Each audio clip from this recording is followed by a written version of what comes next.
शराब घोटाले में ईडी का एक्शन, कोर्ट से नहीं मिली कोई भी राहत। 24 अप्रैल तक ईडी की हिरासत में भेजा। ईडी के शिकंजे में फंसे अनिल टुटेजा। नमस्कार, मैं हूं साइमा और आप देख रहे हैं टर्निंग पॉइंट। लोकसभा चुनाव की शुरुआत के साथ ही ईडी का डंडा और तेजी के साथ चलने लगा है और भ्रष्टाचारियों पर लगातार तगड़ा एक्शन भी हो रहा है। शराब घोटाले को लेकर लगातार ईडी का हंटर चल रहा है और एक एक करके सभी भ्रष्टाचारियों को ईडी जेल के अंदर भेजने का बीड़ा भी उठा चुकी है और एक बार फिर से एक जबरदस्त एक्शन शराब घोटाले में ईडी ने लिया है, जिसके बाद सियासी बवाल मचना भी तय ही माना जा रहा है, क्योंकि वो कहते हैं ना कि सत्ता में रहते हुए जो कुकर्म किए गए होते हैं उसका हिसाब एक ना एक दिन होता जरूर है। और यही हिसाब शराब घोटाले में ईडी अब भ्रष्टाचारियों से ले रही है। तो क्या कुछ है पूरा मामला और कैसे अब एक नया चेहरा शराब घोटाले में बुरी तरह से फंस चुका है, सब कुछ आपको पॉइंट टू पॉइंट बताते हैं।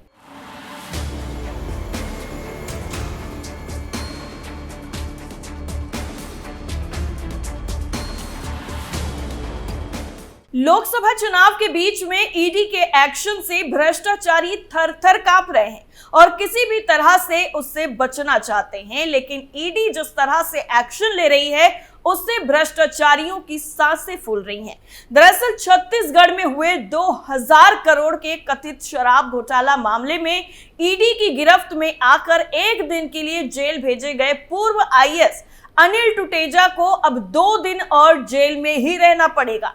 दरअसल रायपुर सेंट्रल जेल प्रबंधन ने सुरक्षा के लिए पर्याप्त बल उपलब्ध नहीं होने की वजह से अनिल टुटेजा को कोर्ट लाने में असमर्थता जताते हुए वीडियो कॉन्फ्रेंसिंग के जरिए उन्हें कोर्ट में पेश किया गया।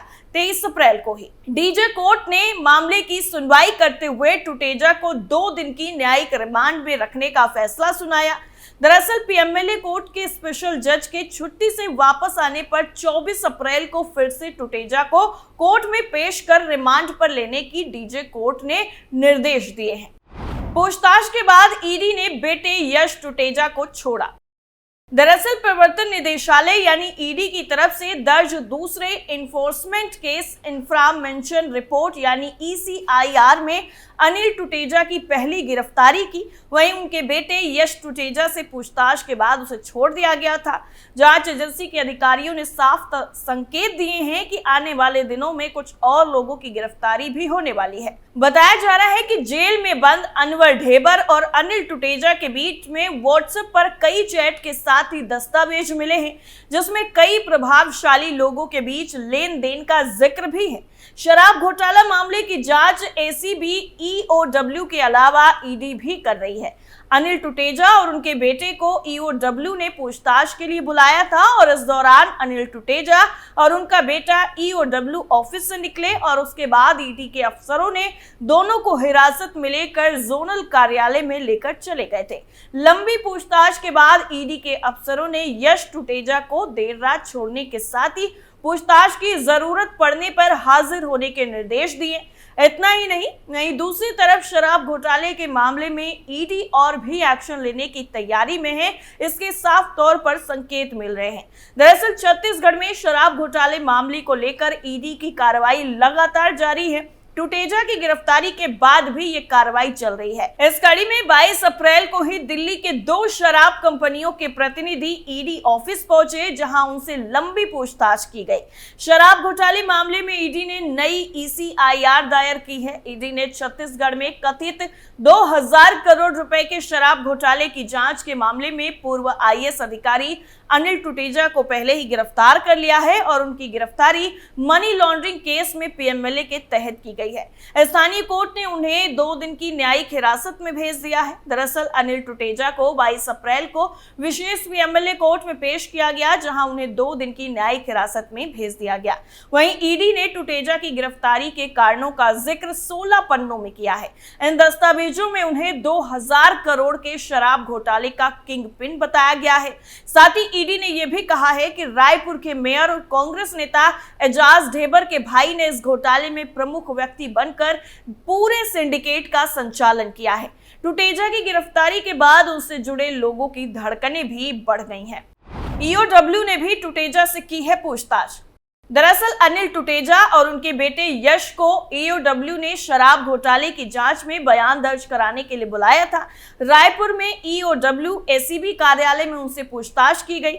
शराब मामले में ईडी ने पूर्व आईएएस अधिकारी और उनके बेटे से लंबी पूछताछ की। ईडी ने उन्हें वहां से उठाया और पूछताछ के लिए लेकर गए और यश को जाने दिया गया, लेकिन टुटेजा को गिरफ्तार कर लिया गया और बाद में न्यायिक मजिस्ट्रेट प्रथम श्रेणी यानी जेएफएमसी की कोर्ट में उन्हें पेश किया गया। दरअसल 2003 बैच के आईएएस अधिकारी अनिल टुटेजा पिछले साल ही रिटायर्ड हुए थे और ये गिरफ्तारी सुप्रीम कोर्ट की तरफ से टुटेजा और उनके बेटे के खिलाफ कथित 2000 करोड़ रुपए के शराब घोटाले से संबंधित मनी लॉन्ड्रिंग मामले को खारिज करने के 12 दिन बाद हुई है। दरअसल अदालत ने फैसला सुनाया कि उनके खिलाफ आरोप पीएमएलए की अनुसूची के अंतर्गत नहीं आते हैं, इसलिए अधिनियम की तरफ से परिभाषित अपराध की आय नहीं हो सकती है। ईडी ने नए सिरे से शुरू की है जांच। दरअसल आपको बता दें कि पिछली एफआईआर आयकर विभाग की शिकायत पर आधारित थी। सुप्रीम कोर्ट के फैसले के एक दिन बाद ही ईडी ने शराब घोटाले की नई जांच भी शुरू की, जिसमें कुछ शीर्ष नौकरशाहों और राजनेताओं के नाम शामिल होने का आरोप लगाया गया। ईओडब्ल्यू एसीबी ने ये एफआईआर 17 जनवरी को दर्ज की, यानी बीजेपी की सरकार बनने के करीब एक महीने बाद।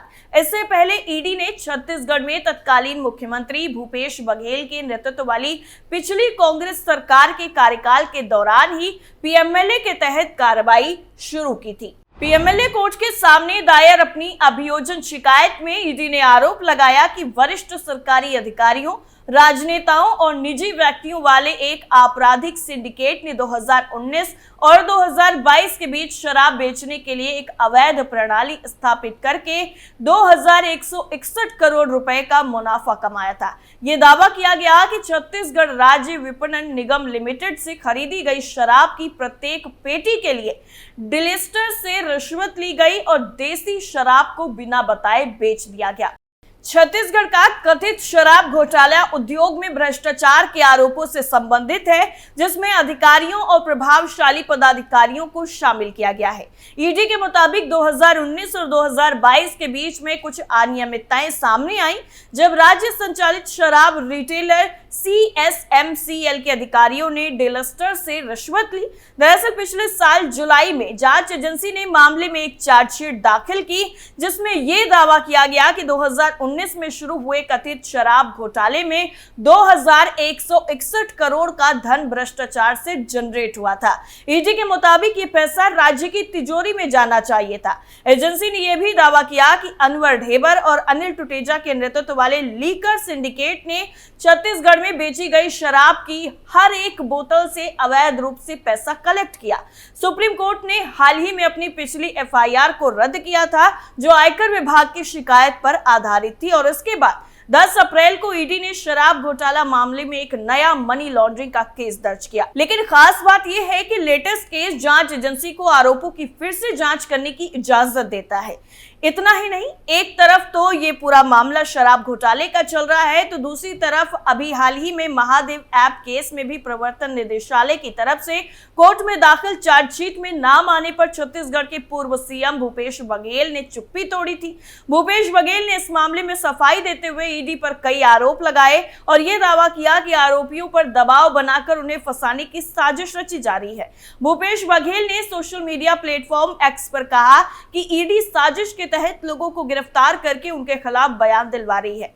प्रवर्तन निदेशालय ईडी ने अपने सप्लीमेंट्री चार्जशीट में जिस तरह से मेरा नाम लिखा है, वो पूरी तरह से राजनीतिक षड्यंत्र का हिस्सा है। ईडी अपने राजनीतिक आकाओं के इशारे पर कूट रचना पर लोगों को गिरफ्तार कर रही है और उनसे दबाव पूर्वक मेरे और मेरे सहयोगियों के खिलाफ बयान दिलवा रही है। इन बयानों में जो पैसों के लेन देन के आरोप लगाए गए हैं, उनका कोई भी आधार नहीं है। इतना ही नहीं, बघेल ने यह भी कहा है कि जिस असीम दास के पास से रुपए बरामद हुए थे, उसने जेल से अपने हाथों से लिखे गए बयान में कह दिया है कि उन्हें भी धोखे में रखकर फंसाया गया और उन्होंने कभी किसी राजनेता और उनसे जुड़े लोगों को पैसा नहीं पहुंचाया। अब ईडी ये दावा कर रही है कि उसने ये बयान भी वापस ले लिया है। ये किस दबाव में हो रहा है उसे सब जानते हैं। बघेल ने यह भी बताया है कि अब सवाल ये है कि ईडी ने जिस दिन कथित रूप से असीम दास से रुपए बरामद किए थे उस घटना की पूरी रिकॉर्डिंग ईडी के ही पास है। इसका मतलब यह है कि पूरी घटना पूर्व नियोजित थी, यानी पहले से प्लान की गई थी, और इसका मतलब यही है कि इसकी कूट रचना ईडी ने ही की थी। बघेल ने यह भी कहा है कि ईडी ने यह दावा किया कि चंद्रभूषण वर्मा ने भी अपना पहले का बयान वापस ले लिया। हम तो शुरुआत से कह रहे हैं कि ईडी मारपीट से लेकर धमकी देने तक हथकंडे अपनाकर मेरा और मेरे सहयोगियों का नाम लेने का दबाव बना रही है। ईडी के नए दस्तावेज से ये और साफ हो गया है।